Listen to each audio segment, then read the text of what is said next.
শুধুমাত্র এই দোয়াটি একবার পড়েন, আল্লাহ তাআলা আপনার 90 বছরের গুনাহ মাফ করে দেবেন ইনশাআল্লাহ।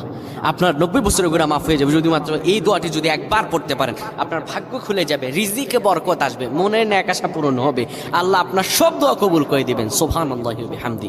এত ফজিলত, এই দোয়াটা আপনারা শেয়ার করে দিবেন। এই যুবকেরা, আমল না করেও সওয়াব পাবা। তোমার একটি শেয়ারে, একটা বাটনে প্রেস করে তুমি সওয়াব পেয়ে যাবা। কারণ তুমি আমল না করো, অন্য কেউ যদি তোমার শেয়ারের বদৌলতে আমল করে, সওয়াব তুমি পেয়ে যাবা। নবীজির হাদিস।